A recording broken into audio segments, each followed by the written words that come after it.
So welcome to Dissertation Boot Camp, brought to you by the Hawk Tutoring Center down here in San Diego. Okay, everybody.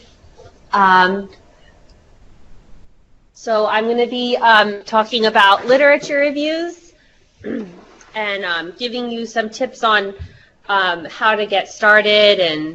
And so here we go. So specifically, I have 3 goals in my presentation. The first is to help you understand what a literature review is, its purpose, and the components of an effective literature review. And I will be showing you some strategies for getting started on your literature review. And we're going to look at ways literature reviews can be organized. Okay, so first, what is a literature review? So a literature review is a chapter or section of your dissertation that discusses published research related to your study. So I usually see it either in the first chapter of your dissertation after a brief introduction, or it can be an entire chapter in itself. I've seen it as chapter 2 as a whole chapter. And a good literature review summarizes and synthesizes the existing research so that it leads to new ways of looking at your topic and identifies gaps in the literature. So by summarizing, I mean it defines other scholars' projects. It explains how they, so it defines their problem, how they solved their problem, like what methods they used, and it assesses the uses and limits of the research. By synthesis, I mean that it combines, your literature review combines key ideas, key themes from your summaries to form a new interpretation of the topic that ultimately leads to your hypothesis. And I'll be going over summary and synthesis several times as we go through this. So the purpose of a literature review. What's the reason for having one in the first place? So first, it situates your study within the wider disciplinary conversation. I use this metaphor of a conversation in academic writing a lot. In essence, you are entering a conversation about your topic that's already been going on for a while. And you need to begin, so I like to imagine it as if like you're entering a party and there's a group of people that are discussing something. And before you can really say anything about the conversation that's already been going on, you need to listen to what other people have already said. So in a way, literature review is listening to what other scholars have said about your topic by discussing them, and then after that, bringing in your own ideas at the end. So it's kind of contextualizing your research, situating it within a specific disciplinary conversation. It illustrates the importance of and need for your particular project by explaining how your research questions and approach are different from other scholars. So you have something new to say about your research topic, a different approach, and you need to explain what the other approaches are before you define your own approach. Justifies your methodological approach. In your literature review, you will be explaining methods that other scholars have used to collect data and to interpret the data and to analyze it. So by the end of your literature review, it should justify your approach. And it demonstrates your familiarity with the topic. So it gives you credibility as a scholar. It shows that you're aware of what's happening in your disciplinary field. All right. This is on chapter 1. Chapter 1 or chapter 2. Doesn't each program have a different? Yeah, and I'll be getting to that too. Okay. All right. So, yes, I have this theory in mind. It will all come together in the end. Okay. I know it will. All right. So, finding relevant literature. I'm not going to be focusing on that in this presentation. However, we do have very talented librarians that can help you find relevant literature to review. And we also have a couple of presentations on the Hawk 5 Moodle. If you go from your Moodle, you'd go to the Hawk 5 Dissertation Bootcamp, and there's a literature review video by Scott Zimmer and a literature review PDF by Aaron Draper, and there they give you some ideas for researching literature and finding the kinds of articles and PDF files and research that you need to write your literature review. And their emails are right there as well.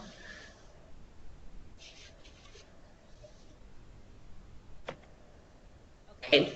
Another thing I'd like to point out is that every literature review is unique. There are no two that are exactly the same. The first thing I really suggest doing is reading other literature reviews, and specifically reading other literature reviews from dissertations that have been chaired by your committee. A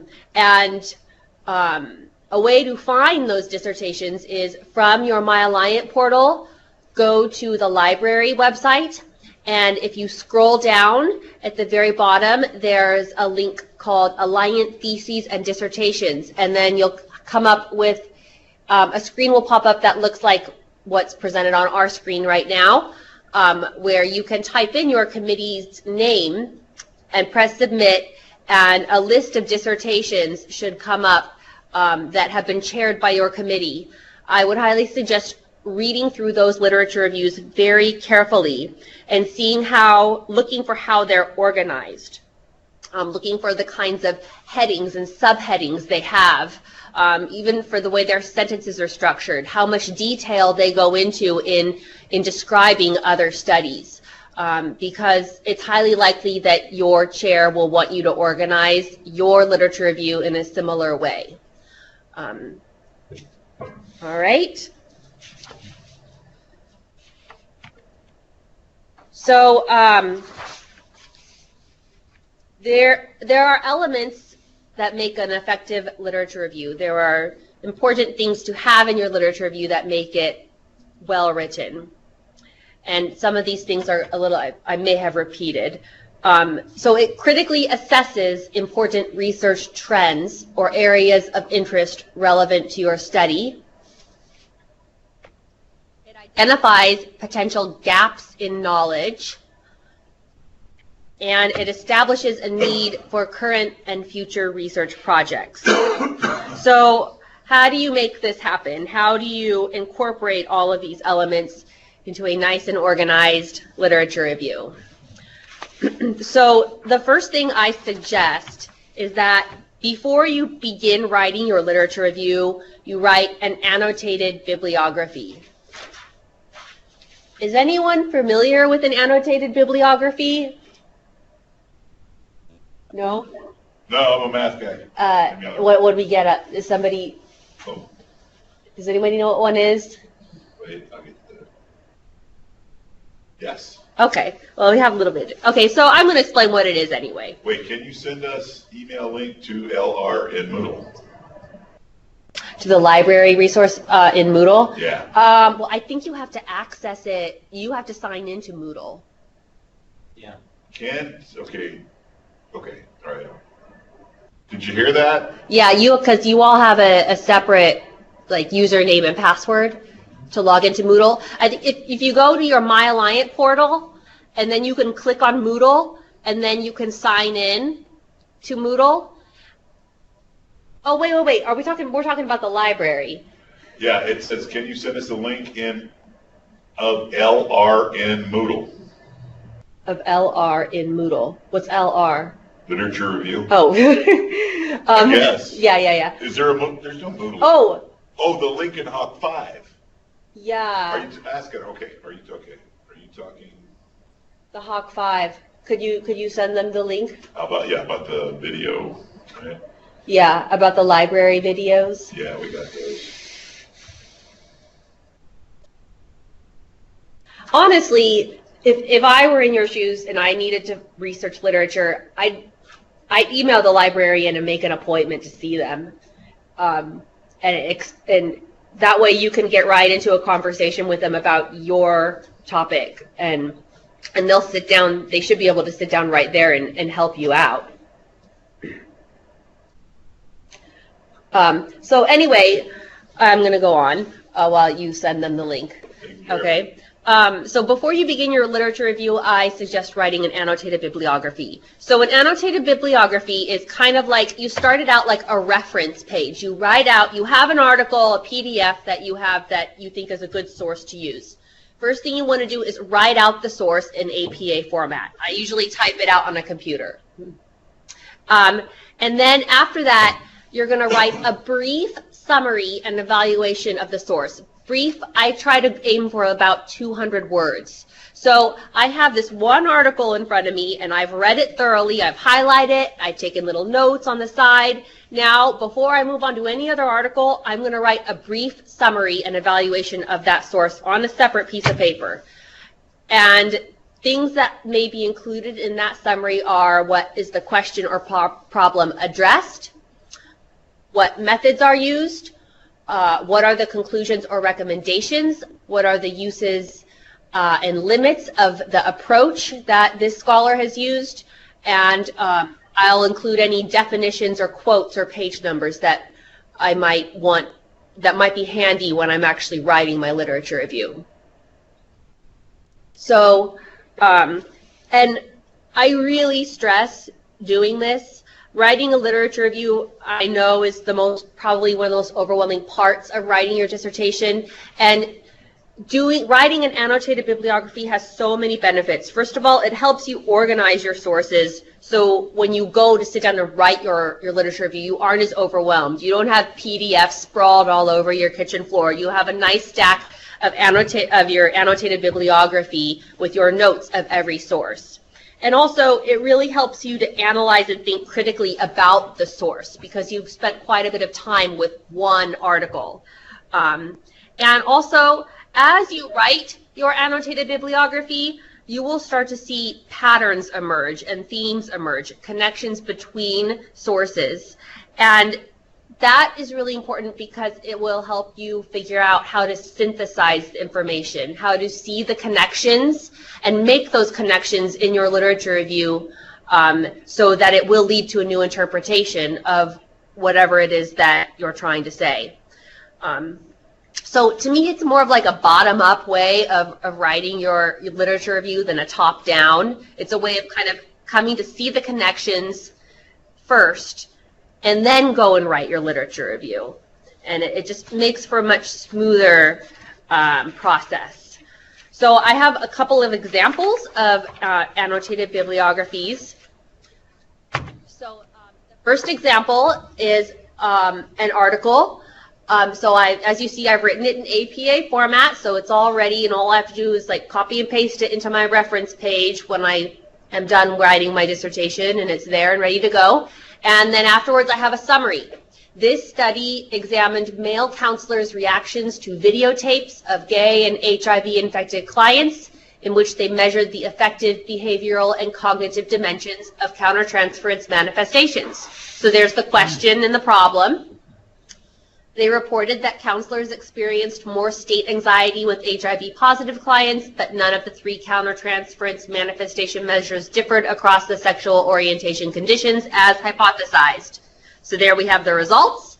However, counselors' homophobia predicted their avoidance behavior with gay clients. This study's findings are limited due to low statistical power. So there, this writer has included some limitations of this study, which could be used to, right there is one of the gaps that can be filled in their dissertation.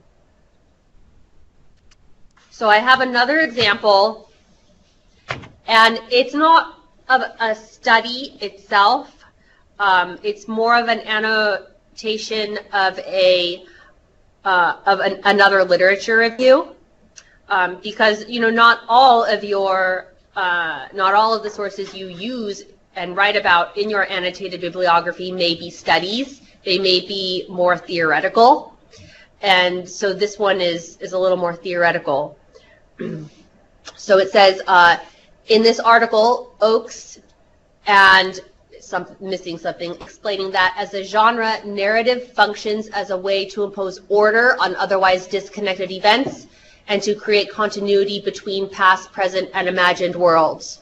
So I know within that first sentence that the article is talking about narrative as a genre of writing or speaking and what it's used for, to bring order to events and experiences.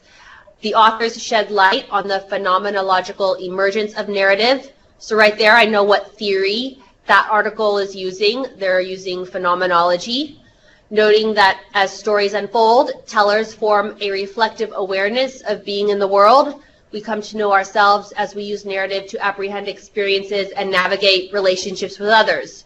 So this writer decided to insert a quote that they may want to use in their literature review, and they have it right there in their annotated bibliography and the page number, so they don't need to go back to the actual article and hunt for it later on. It's right there, handy in their annotation. The authors posit two dimensions of personal narrative, temporality and point of view, which, though distinct from my focus on the genre poetry, is significant for its insight into language embodiment and focus on the self. So in that last sentence, they've included a limit as well as a use that this article has for their study. Okay, so I'm going to step away from annotated bibliographies now and focus more broadly on the organization of a literature review. We'll see a little bit bigger picture of how a literature review can be organized. I stress again that every literature review is different. So the examples that I've included here are just examples. It's not the way of organizing a literature review. It's a way of organizing a literature review. So things that are included are theories. And I often see theories being discussed at the beginning of a literature review. Like, what paradigm are you coming from? And key terms are usually defined towards the beginning. We're going to be looking at part of a literature review later on the affective features in psychopaths, and so the very first part of the literature review is really tracing the definition of psychopathology. And I know they spend the first couple pages of their literature reviews tracing that definition. So literature reviews start kind of broad on theory, the abstract things. We're going to look at another literature review that is about the dissertation is about countertransference in therapy sessions. So the first couple of pages of their literature review are discussing the various definitions of countertransference and how they're going to look at countertransference in their dissertation. So you want to begin with kind of these broader conceptualizations that are framing your study. Also, topics and subtopics are in your dissertation. These are kind of usually highlighted by headings and subheadings, and you'll see how that will play in part in the next couple of slides. Methodologies are discussed. So see how we're moving from more broad ideas to more specific ideas, from theories to topics and subtopics to various methods that have been used to explore those topics, and finally ending with your particular study. And so the next one is a specific outline of a literature review and that contains all of the elements on the previous slide. So this dissertation was on the affective features of psychopathy in incarcerated women. What if you aren't doing a study? What? What do you mean? What do you mean? Like, is it a qualitative dissertation? Oh, PsyD is just a lit review. I'm just focusing on literature reviews. PsyD, okay. Okay, so we're not clear. We are not clear. Qualitative, yes. Well, Shane. qualitative, you still have data and you're still analyzing that data, just not. But qualitatively, not quantitatively. Yeah, but you still have methods and. Yeah, there are methods, for instance, on as word topics develop, creating definitions. Yeah. You're still doing that. That if there is a theory or method to get those words and structure them into definition, it's still a method that they use. Yeah. Still a method, yeah. It's going to apply whether you're qualitative or quantitative. Okay, so yeah, they still apply, right? The rules still apply? Or? Yeah. Okay, you got it? Okay. She's got it, okay. Okay, so the topic of this dissertation, again, the affective features of psychopathy in incarcerated women. So this literature review, this chapter, which is chapter 2 in her dissertation, begins with, she traces the construct of psychopathy. So she starts actually with the very first definition of psychopathy, like in the 1950s or something, when it was coined, and she traces the evolution of this definition as it has changed. She also includes under this heading instruments used to assess psychopathy. She describes studies and assesses the studies that have used these methods, and she describes several methods that have been used, and describes these studies in detail. And at the end of this section of the chapter of her literature review, she also makes links between personality crime and psychopathy, which is connected to her study because, all right, so here, she first traces the construct of psychopathy, so she's covering this part of her dissertation.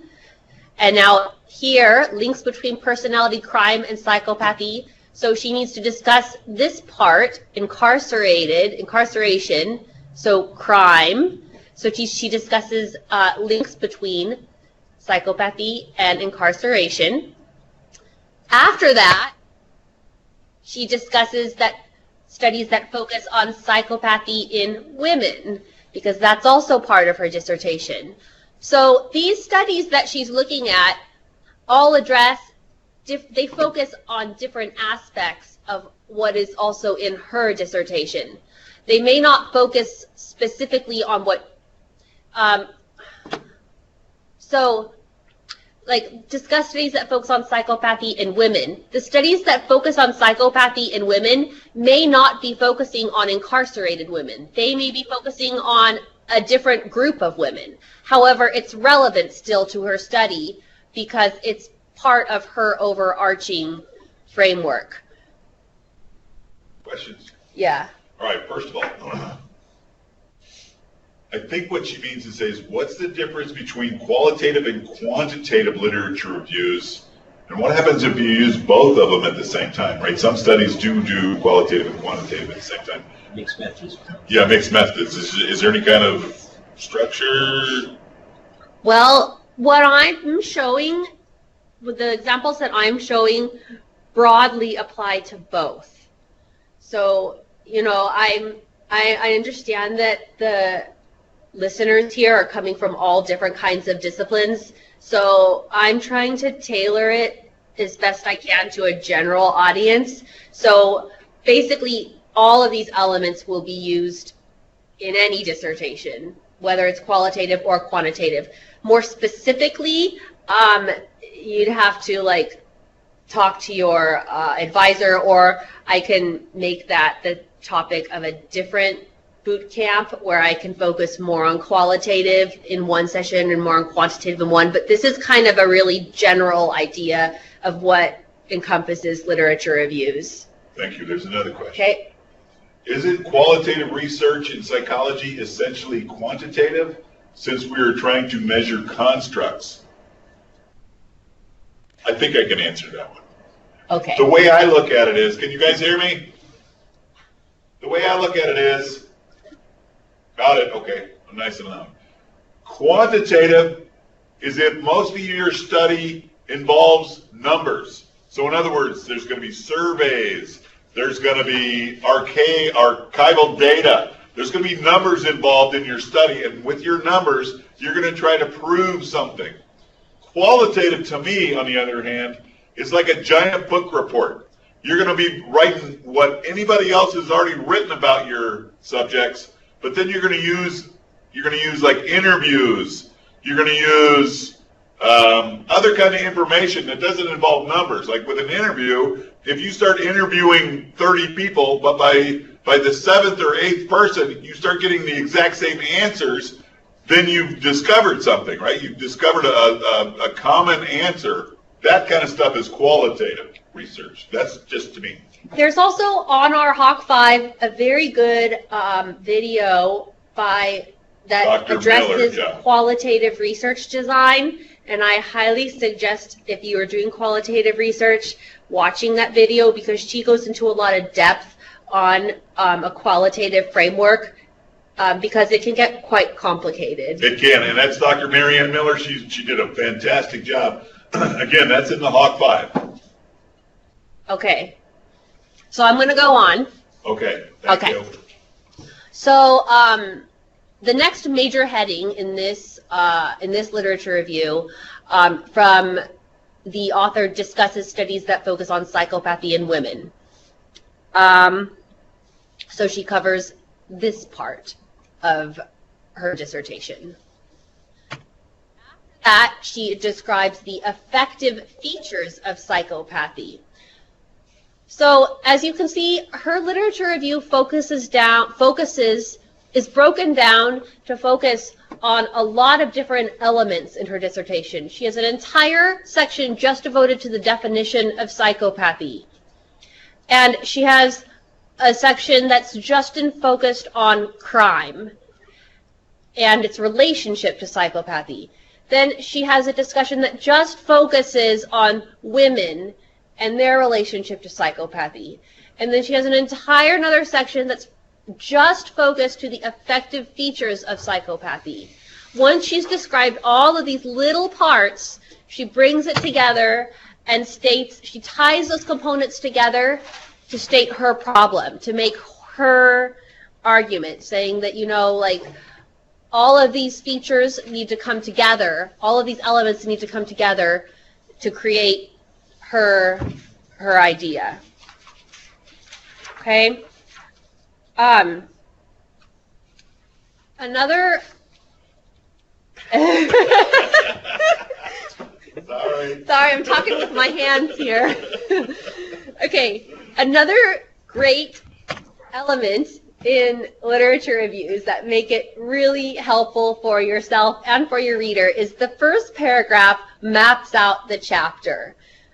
All right, and I'll just read this first because it's actually the first chapter from the outline I just read.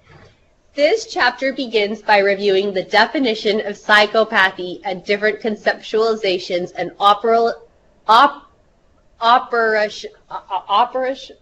maybe I misspelled a word. Operationalizations. Okay, of the construct. It's a word? Operationalizations. Operationalizations, right. It is the process of turning something into an operation. Oh, okay. Of the construct. This is followed by a description of research regarding the construct of psychopathy as it relates to women. I then discuss the relationship between psychopathy and criminal and aggressive acts, such as institutional infractions, community violence, criminal offending, and instrumental aggression. Research to support the importance of looking specifically at the affective features of psychopathy is then discussed. Each of the affective features is described in detail, including definitions, links to psychopathy, and links to criminality, focusing specifically on how they relate to in women. This chapter ends with the research questions and hypotheses that form the basis for the rest of the study. So this is the first paragraph in this person's, in the literature review chapter of this person's dissertation. And the best literature reviews have this in them. Every little, there's signposts all along the way. And there are headings then, like in APA format, that then highlight each of these elements that she discusses. All right. So what are we looking at next? I want to talk about subtopics. All right. So this is, I'm moving on to a different dissertation that I looked at, the literature review chapter of a dissertation. And this one was a little bit different from the one on psychopathy because of the nature of her topic. And so this is the first paragraph, one of the first paragraphs in her literature review. And it kind of sets up this issue that she had when looking for literature. Despite a growing body of clinical literature on the phenomenology of cultural countertransference, as a concept originating in psychoanalysis, research has been straggling behind due to difficulties defining, measuring, and documenting such a subjective phenomenon. With the exception of findings regarding gender moderation effects to countertransference, research on the cultural origins of countertransference is scant. However, the extant research regarding psychotherapy with psychological characteristics of and prejudice toward Asian Americans provides some insight and direction for empirical cultural countertransference research. So, in other words, she really couldn't find any research that directly connected with her focus on countertransference in Asian Americans in therapy sessions. So, what she had to do is look at subtopics. So, in order to put her literature review together. What I mean by that is, okay, so this is actually the title of her dissertation, Affective Manifestations of Cultural Countertransference Toward English-Speaking Asian American Clients in Psychotherapy. So I would gather that a librarian really helped her find these subtopics. So if you're in this person's situation, really go directly to a librarian and they will help you figure out subtopics that you need to look at in the library databases. So she looked, some of the subtopics that she discusses in her literature review are, first she looked at research on cultural biases on parts of therapists. Also looked at studies that she also looked at personality studies on Asian Americans. She also looked at studies that examined acculturation level in Asian American clients. And she looked at perceptions and stereotypes of Asian Americans as a minority group compared to other minority groups. And finally, her main focus at the very end, she looked very closely at 2 empirical studies on homophobia and therapist match on sexual orientation that consider cultural transference. So, her study has nothing to do with homophobia, but these 2 studies were the closest to the kind of framework that she used to examine countertransference in English-speaking Asian Americans. So the methods that were used to look at homophobia and therapist matched could be applied to countertransference in English-speaking Asian American clients. So she discusses that a lot. So your literature review, it's not really, even the key words that you use in searching for articles may actually have nothing to do with, on the surface, what your dissertation focuses on, but they could be helpful in ways that you may not think about at first. For example, like the homophobia studies, because the methods were looked at countertransference in a similar way that she's looking at Asian American clients. Yeah.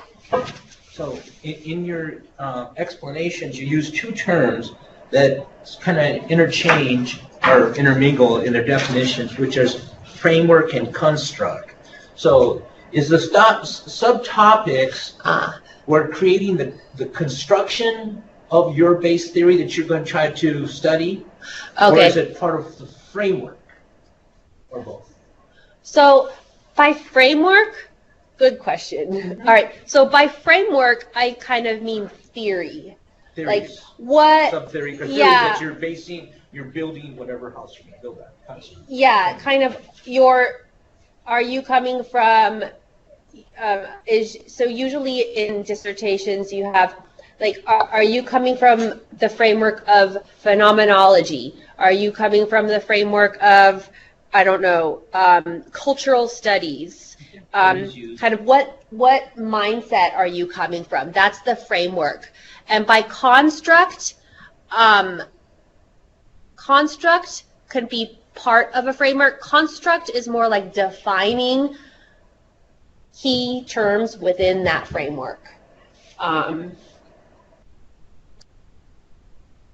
So subtopics could be constructs, but more subtopics I see as kind of, if a construct is a heading, a subtopic would be a subheading under a construct. So does that clarify it a little bit? I think I know, but it's hard to. If I'm looking at framework, which are solid theories used to build your question on your subject, or your theories, multiple theories used to help explain what your topic is. Yeah. And the construct is what you're taking from those theories to further support or describe them. Yes. Mm-hmm.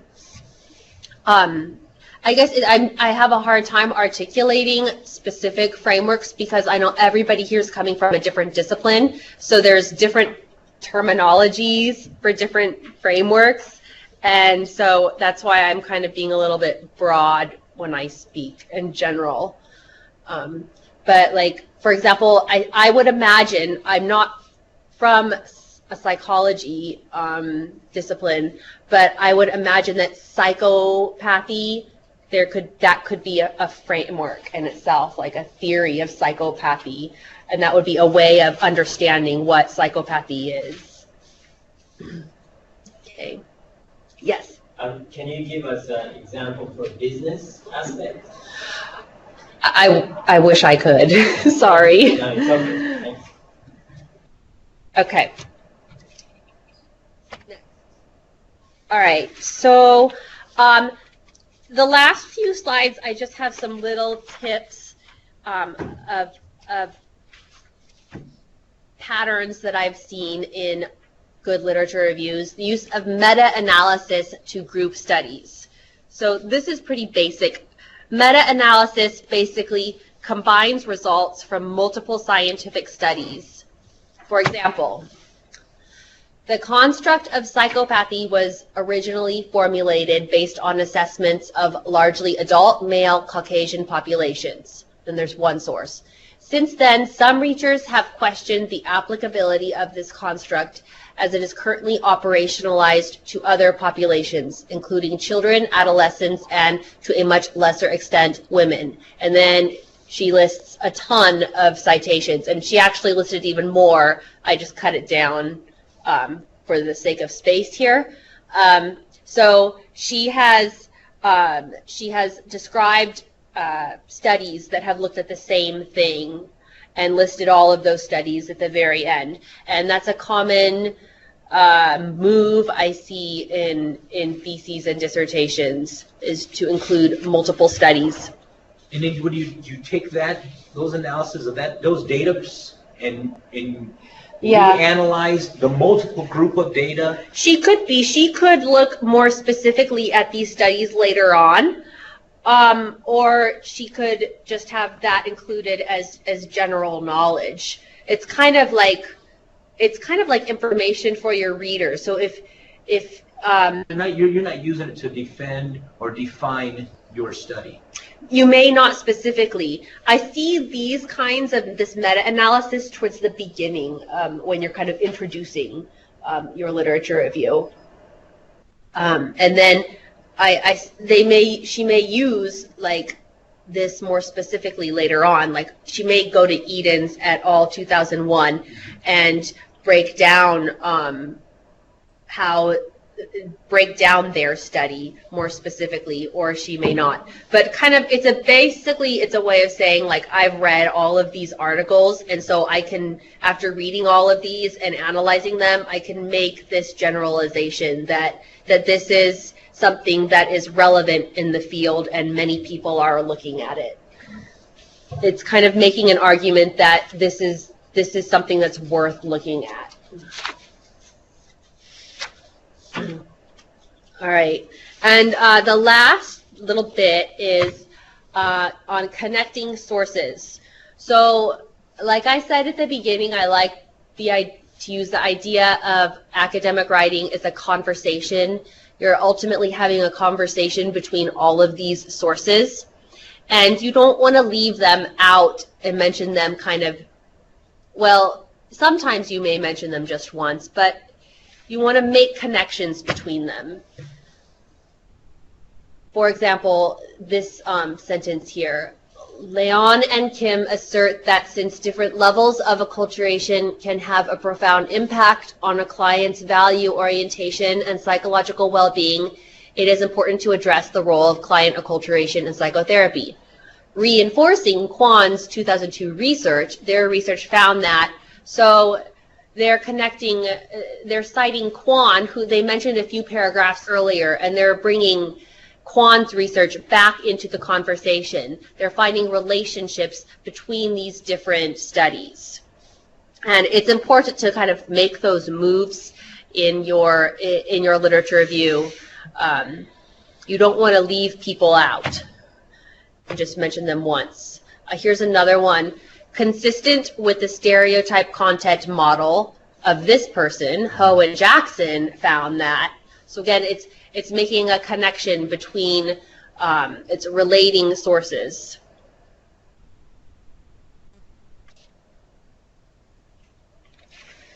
Researchers theorize that attitudes and emotions, even the positive model minority, are negative. This phenomenon is similar to that seen with female professionals, Jews, or other successful minority groups. So another connection.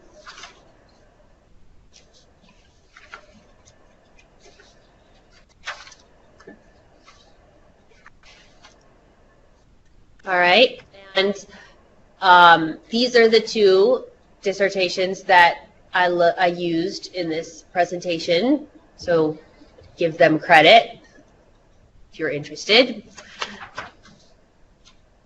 And that's all I got for today.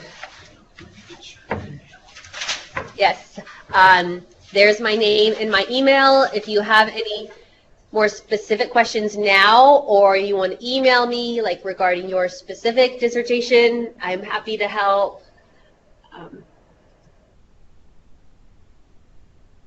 Any questions? Questions? Questions?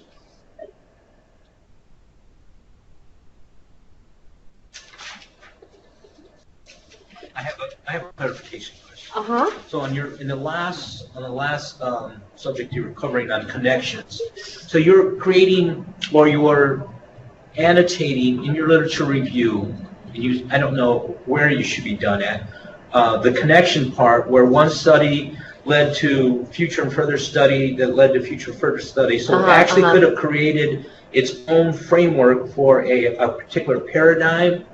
Is that the right understanding? Yeah. And again, I really suggest let me go back to that last one of the first slides about looking at this one, finding good models to look at. Honestly, the best way I learned how to write literature reviews well is by reading a ton of other literature reviews. And when I've been writing literature, I remember when I was writing my dissertation, I had 2 chairs and 2 committee members, and I honestly had their dissertations side by side with me the whole time I was writing it. I was constantly looking at theirs to see how they structured their sentences, to see how they articulated their thoughts, and I used so much of their own dissertations as a framework for as a model for designing my own. It was so helpful. And so, go in here and type in your, find out, type your committee and chair member, find out what other dissertations they have chaired and read them, and read more than one, because like I said, every literature review, every dissertation is unique. Yours is not going to be exactly like the ones you read, but you can get really good ideas. You're getting a lot of thank yous. Yeah, this was excellent. Oh, thank you. So one more key word that you use that you might want to explain is the word model. Oh, so by model, I mean another actual dissertation to look at, the actual thing, the paper. When you want to build a house or you buy a house, you see models, examples. Using the same methodology. I understood model to be using the same methodology that a different study used that was part of your literature research, where you use that same model of the methodology. That could be model, yeah. I think a model here in a broader sense, how the whole chapter is designed, how it's structured, no, I understand the big how side. It's organized. I always understood it to that more defined of a model is I'm using your tool, I'm modeling using your tool, your research tool, to, based on the same subject, from the same framework, to build a greater knowledge or continuance of knowledge. Yeah, So yeah.